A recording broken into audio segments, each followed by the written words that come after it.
It is indeed a paradoxical marvel that our gracious God, knowing that his creations would rebel against him, completely unworthy in of themselves, deemed us worthy of the willing sacrifice of his Son. You know, I don't need you, right? The Messiah thing, it's showbiz.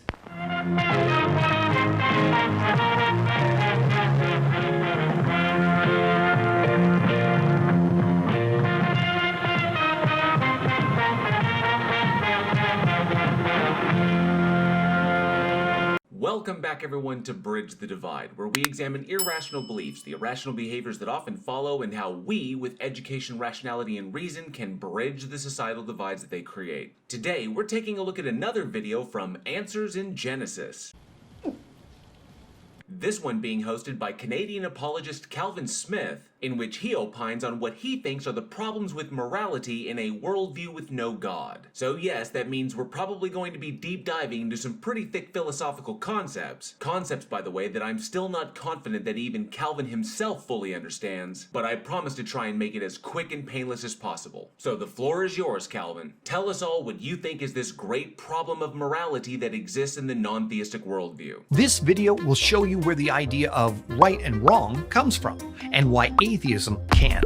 Now you can always tell when you're watching a video from the grifters over at Answers in Genesis, because every video of theirs begins with either a complete misrepresentation of an issue, or it begins with them trying to turn a non-issue into some sort of grand travesty in order to demonize those who don't think like they do. And they generally do this by expressing their ideas with a staggering level of ignorance of philosophical and scientific concepts. And as you can see, we're in luck today because Calvin here is doing all of that. He's misrepresenting the atheist position as something that makes definitive moral claims. It doesn't. He's implying that moral relativism is some great issue that must be contended with. It isn't. And he's setting the groundwork for moral realism by appealing to the God that he's been convinced exists, while either deliberately ignoring or amateurishly not knowing the Euthyphro dilemma, or the logical contradiction that is presented by holding to the position that a mind that definitionally references nothing external of itself for the mental content to make coherent distinctions, while simultaneously holding that that mind is a source for mind-independent, coherent moral distinctions. He's either woefully ignorant or just a blatant liar. In other words, not much has changed since I covered you last, Calvin. Whenever someone declares someone's done something wrong,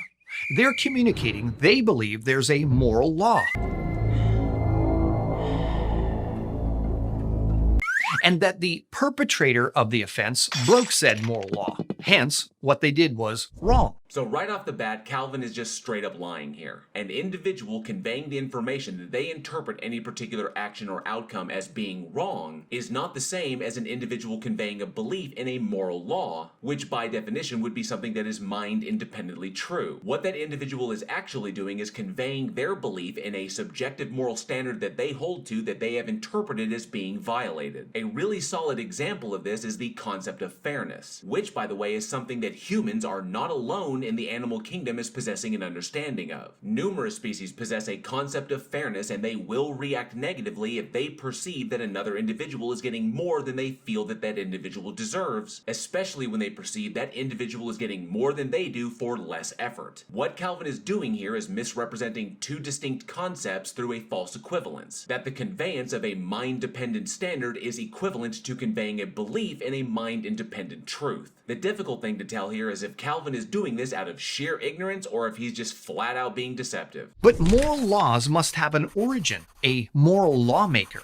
And now you see precisely why he engaged in that misrepresentation, so he could smuggle in his God concept. In reality, were Calvin and I to be having this conversation face to face, we wouldn't even be at the God part yet, because I'd still be grilling Calvin on what exactly he thinks objective and subjective really mean. And if there's no moral lawmaker or lawgiver above and beyond human beings, then who's to say which human beings have the right to impose their beliefs on others? So this is actually an important question that Calvin is asking, but before we dive into that, there's something that we need to parse out. Hold on to your butts. Calvin is obviously holding to the position that his God is the objective moral standard. The problem is, because of how Calvin defines his God, it is not possible for it to be that. And this glaring issue in his worldview can be addressed in one of two ways. The first way, and by far the easiest, is the Euthyphro dilemma. The question that Euthyphro was asking here was an expression of a fairly simple true dichotomy, meaning that there are only two logical conclusions and only one of them can be true if the God is defined in a very specific way. In Calvin's case, he defines his God as that which is metaphysically ultimate, which basically just means that he believes his God is the ontological source for all things that are not itself. And so we take a look at Euthyphro's question. Is a thing good because God does it, or does God do it because it is good? If a thing is good simply because the God does it, then any distinction between what is good and what is bad, or right and wrong, is entirely subjective or mind-dependent to the God making that distinction, which would in turn confirm moral relativism. But if God does a thing because it is good, then that implies the existence of a mind-independent source for what we would call moral laws that the God itself must necessarily reference in order to coherently convey that information down to us human beings. This, of course, would logically entail that the God itself is not ultimate. And given how the Euthyphro dilemma is something that philosophy students get well acquainted with in their first year, I suspect that Calvin is flatly ignoring it and he is banking on you simply not knowing it. The second way of looking at this is a bit more complex because it deals with the logical contradiction that is entailed by Calvin's position. In classical logic, there is the notion of what things are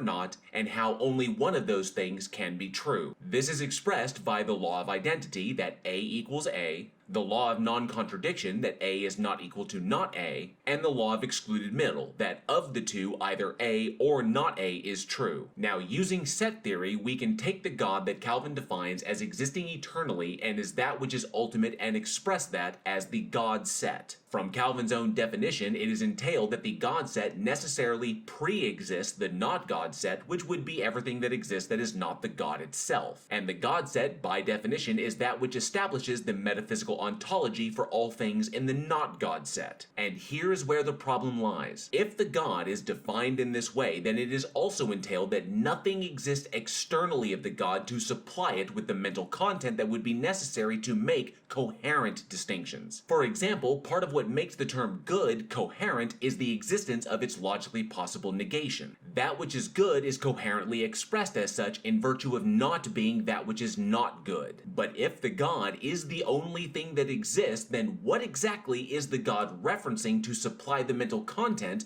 the identity for what exactly good is? And what exactly happens when the not good doesn't exist unless the God itself arbitrarily chooses to actualize it? As nothing exists external of it for it to reference for mental content, then the distinction between that which is good and that which is not good are rendered completely ambiguous and entirely subjective or dependent upon its own mind. When Christopher Hitchens referred to this particular God as an authoritarian dictator and heaven its celestial North Korea, this is what he was talking about. What Calvin doesn't seem to grasp here is that for any particular distinction to be objective or mind independently true, meaning that that particular distinction will always be true in all logically possible worlds regardless of power, influence, or opinion, then that objective coherent distinction cannot itself simultaneously come from a mind that itself references nothing in order to make coherent distinctions. Thus, the logical contradiction is exposed when Calvin expresses his identity as simultaneously being the ultimate mind and the mind-independent source. He's essentially defining his God in such a way that both halves of the Euthyphro dilemma would be true for it when logically they cannot be. So, if Calvin's God were to exist, then moral relativism, that actions and outcomes in and of themselves are inherently amoral, and the distinctions of these things either being moral or immoral are imposed by the individual themselves, would be confirmed. And that's why this question that Calvin is asking is important in the context of moral relativism. If moral relativism is true, then how do we amongst ourselves determine what is right and wrong? Fortunately for us, the answer to that is fairly simplistic. We determine the framework for what is right and wrong based upon what we collectively have agreed upon are the goals for the society. We justify imposing these social moral frameworks by appealing to the overlaps in our subjective moral valuations, which are in turn informed by our subjective moral intuitions, which themselves are informed by our evolved biological capacity for empathy. It's a position, by the way, that is not circular in nature and is backed by all the evidence. But if Calvin here is going to argue for moral realism, that there is a source for mind-independent moral valuations, then he will need to first demonstrate the existence of such a source before he can start appealing to it. In fact, the mantra often heard in modern society is that people should have the right to decide right and wrong for themselves. I think there's a big but you're missing there, Calvin. People have the right to decide what is right and wrong for themselves, but when one lives as part of a society, there is an established standard of behavior that is imposed by the agents that compose that society, and while someone does have the right to either disagree with or simply not like that standard, violating it will obviously have consequences. I don't want to go to jail. I'm fragile. So, philosophically, while you do have the right to choose what is right and wrong for yourself, in application that certainly doesn't entail an advocation for people to behave however they see fit. But that's clearly not tenable in societies where human beings with different opinions must live in harmony with one another. Well, at least he got that part right. But I think I see exactly why he dishonestly expressed that philosophical idea as being a modern social mantra.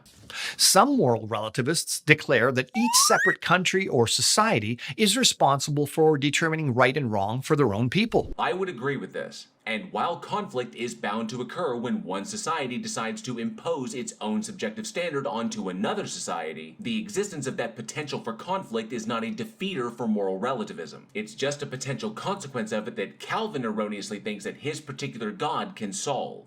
But in that case, to use an extreme example, weren't the, we'll just say the bad guys in World War II Germany, Come on, are you honestly surprised he brought them up? weren't they right for butchering 7 million Jewish people? And here, Calvin does the same thing that I hear apologists doing all the time, blatantly misrepresenting moral relativism as logically entailing that any and all actions and outcomes are good. But no, Calvin, the position of moral relativism does not indicate or entail that the actions committed by the Third Reich were in any way good. Moral relativism is the position that posits that the actions of the Third Reich, or the actions of anybody, are neither good nor bad, but are inherently amoral, and that the distinctions that these things are either good or bad are made by the individuals. So, while some people who were affiliated with that regime may view their actions as being good, there were others in the regime who justified their behavior as being a necessary evil, while still others, both Jewish and non-Jewish, viewed those actions as being immoral and either fled or attempted to flee the country en masse. The moral distinctions concerning the actions of the Third Reich were completely subjective to the individuals. This was the way the bad guys argued during the Nuremberg trials. They declared that in their country's society, it was officially legal for people of a certain ethnicity to be killed. Apart from some small groups of desperately pathetic holdouts, yes, the actions of the Third Reich were almost universally condemned. But given our direct observations of humanity and human behavior, this is what we would expect to see. Despite our myriad differences as individuals, we humans are still the same species, and so our brains tend to work pretty similarly, which means there is a great deal of overlap in our empathetic expressions, our moral intuitions, and our moral valuations, simply by virtue of our shared evolution as a social species. But even though we can collectively agree on a number of moral distinctions, despite our disagreements when those distinctions are context dependent, they are not universal amongst humans. Rarely, if ever, do these distinctions translate to individuals outside of our in-groups, unless of course it can be determined that the risk of doing so is far outweighed by the benefit, which is precisely why it was determined that the benefit of stopping the Axis powers by any means necessary was worth the loss of so many lives. Making such actions lawful and therefore not immoral. Lawful in terms of what a society subjectively decides for itself, Calvin, not in terms of what are mind-independent moral facts. And you trying to draw a false equivalency between the two is just blatant dishonesty. If you really want to talk about social mantras, lying for Jesus should be the apologist battle cry. However, the argument offered by the Allies was the claim of the existence of a higher moral law, declaring the destruction of innocent people unlawful and immoral under any circumstances. Sure, the Allied powers made the claim that there was a higher moral law, and they used that claim to justify their response to the actions of the Axis powers. But that scenario is just those assembled leaders appealing to whatever they have collectively agreed upon is the source of that higher moral law. Those guys engaging that behavior is obviously evidence that they believe such a thing exists, but it does not logically entail that such a thing does exist or that moral realism is true. I mean, hell, the Roman Empire used that exact same justification when they were uncompromisingly spreading the light of Christianity westward at the tip of a sword. Rome is the light. And don't forget, Calvin, in your worldview, genocide and child sexual slavery were completely moral courses of action for your God to take in direct response to the very conditions that it itself created. In fact, they argued in accordance with an absolute moral law that transcends individual human reasoning or determination. They could claim that such a thing exists and call it whatever the hell they wanted. That doesn't entail that any particular God does in fact exist. That doesn't entail that a source for mind-independent moral valuations exists. And that doesn't entail that moral realism is true. The moral distinctions being made by the powers that be on the Allied side were as equally subjective as those being made on the Axis side. So, where then do human rights and worth come from? They come from us, Calvin. How we choose to try and justify them is irrelevant. They've always come from us. And we're going to go ahead and skip this section because it's just Calvin telling a story, unnecessarily slowly I might add, about how he thinks the inherent value of a thing is determined. And he's presenting the story as being analogous to his claim that mind-independent moral and ethical standards exist. In short, it's a story about a couple who buy a vase from a thrift store for £10. The husband doesn't really like the vase from an aesthetic standpoint, but he sees that his wife does, so he doesn't push back and they make the purchase. Then, some unknown amount of time later, the couple are watching what I can only surmise to be an episode of Antiques Roadshow, and they see a vase similar to theirs on the show that is being appraised for an extremely high value, because it's apparently from one of the ancient Chinese dynasties, which thus results in a change in the husband's personal appraisal of their vase. Now, Calvin presents this story as an example of how the value of a thing can be objective or mind-independently true, and he does this while completely ignoring the fact that the final determined valuation of the vase in the story was completely context dependent, meaning that if the couple had never watched that episode and subsequently learned that the cheap vase they bought at the thrift store was actually a piece of ancient art that other people by the way who are subjectively interested in such things and thus value them very highly, then the husband would never have had a reason to alter his initial low valuation of the vase. Calvin is either so ignorant or dishonest here that he either doesn't realize or just doesn't care that the details of his story literally contradict the point he's trying to sell people. But let's take a moment to get into his overall reasoning as to why he thinks this story is an appropriate analogy. You see, the origin of something determines its meaning. That is a mind-bogglingly reductive statement. The origin of a thing is of course one facet of a thing's identity and does supply some meaning through reference. But the overall meaning of a thing is a far broader concern and is highly dependent upon the individual making the consideration and then imposing it upon that thing. For example, an ancient Middle Eastern scroll from the turn of the millennia has relatively little meaning for me beyond its historical significance to the culture it came from. But for an individual who may possess personal ties to that culture, they may put far more meaning into that object as it represents some facet of their own identity. The Constitution of the United States of America has incredible meaning and significance for me because I am an American. But it would be completely ridiculous of me to assume that that particular secular document has the exact same meaning and value to someone born into and indoctrinated by a theistic society on the other side of the planet. So no, Calvin, the origin of a thing alone does not supply the totality of its meaning. Its meaning determines its value, which, through the story you told earlier, we've already determined was context dependent and therefore subjective. and its value determines what you should do with it. Which would also be an entirely subjective determination. Similarly, if human beings are just the result of mindless evolutionary forces originating in some primordial swamp with no purpose or meaning behind our existence, as much as you may not like that proposition, Calvin, there's no logical contradiction there.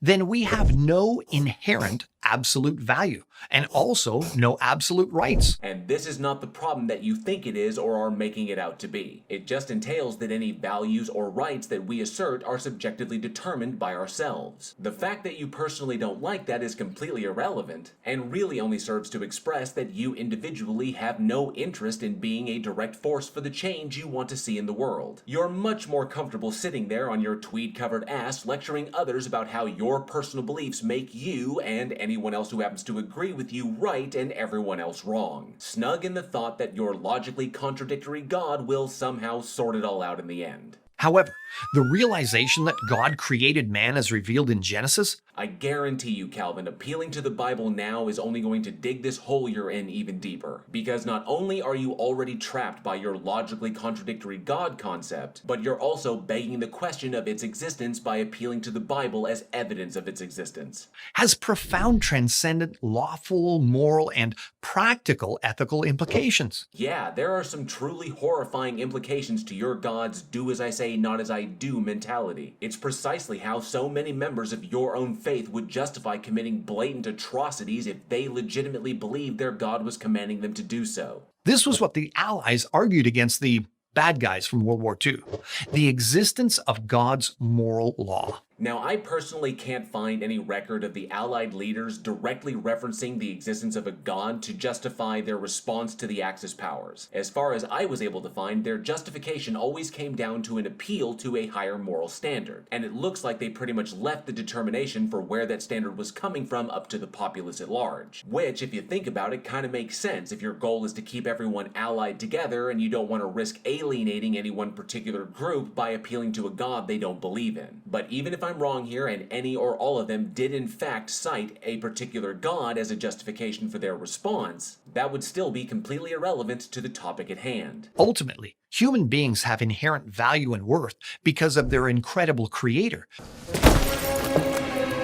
Big mistake. Which, of course, is just begging the question of the existence of the God in order to do the creating in the first place. But something that Calvin is failing, or outright refusing to recognize, is that by the very definition of his God, anything and everything external of the God is rendered completely valueless. Going back to his earlier story about the vase, the only reason that particular object was seen as having a high value by some people was its context. The vase itself was one of a kind. The artist who made it was, of course, long dead and so could never make another one just like it. The mere existence of the object now is obviously evidence that it was owned and cared for and thus was able to survive the ravages of time, and it's reminiscent of an era in human history. It's these seemingly irreplaceable aesthetics that people are appealing to in order to justify giving the object a high value. But all of these particular constraints that apply directly to the human experience do not in any way apply to Calvin's God. His God is defined as existing eternally, so therefore it can create eternally. For his God, by definition, there is no past and future. Everything is just the present. There is nothing within the frame of logical possibility that the God cannot actualize. Simply by virtue of how Calvin is defining his God, anything and everything within the not God set could be instantaneously blinked out of existence and then reactualized at no cost or effort to the God itself. Because Calvin is operating from the assumption that subjective human valuations are somehow equivalent to those of his gods, this tells us that he is merely backmapping his own subjective intuitions and valuations onto his God character so that he can try and convince you that they are mind-independently true. Whether he's doing this out of sheer intellectual dishonesty or unbridled ignorance, I will leave up to you. And we're going to go ahead and skip this section because it's just Calvin referencing his irrelevant theology in order to justify his logically contradictory position. It is indeed a paradoxical marvel that our gracious God, knowing that his creations would rebel against him, completely unworthy in of themselves, deemed us worthy of the willing sacrifice of his Son. And it's completely silly to think for even a moment that any of those things were dictated to your God as being necessary to accomplish anything, or for the foundational circumstances that allowed for the logical possibility of any of those things to be anything other than what it alone wanted to have happen. This right here is what we are referring to when we say that Christians eschew critical reasoning at every turn. Calvin, and people like him, have been indoctrinated to only see and interpret through the lens of what they've been convinced is, which results in them, to the point of willful ignorance, never critically analyzing anything through the lens of why. And we're going to skip this last section because it's just more theological nonsense that does nothing to support his initial claim. I'm sorry to tell you this, Calvin, but even a cursory examination of the logical entailments of your worldview renders everything you said here complete nonsense. Which tells me that you either lack the philosophical acumen to even have these conversations at all, or you're well aware of these things and you're just completely lying your ass off in total violation of your 9th commandment. But, as I've stated before, when it comes to apologetics, the commandments are really more conditionals than they are universals. Now, given the extent of bad faith that Answers in Genesis usually brings to the table, I completely understand that bridging the divide here seems virtually impossible. And what's worse is that the reason it's like that is because that's how AIG wants it. These individuals drawing and cashing paychecks from this propaganda mill have no interest in an honest exchange of ideas. So really, by my estimation, the best we can do is try and limit their influence, and by extension their victim pool, by exposing just how bad faith they are through a rigorous critical examination of the tripe that they put out on the daily. As is often pointed out, if those in an assumed position of authority fear and attempt to stop the spread of information, if it appears that the creation and sustaining of echo chambers for the purposes of profit and control are all they're really interested in, then the active spreading of that information and dismantling of those echo chambers is what we ought to do if we, as a secularly founded society, desire to maintain those foundational freedoms that we so often take for granted. And it is through the advent of human discourse that we can bridge the divide between non-believers and believers by focusing not on the trivial differences between ourselves, but on the agreed upon goal of securing and maintaining those foundational freedoms that allow us to live openly and safely within a society that both values and protects our established right to either believe or not believe.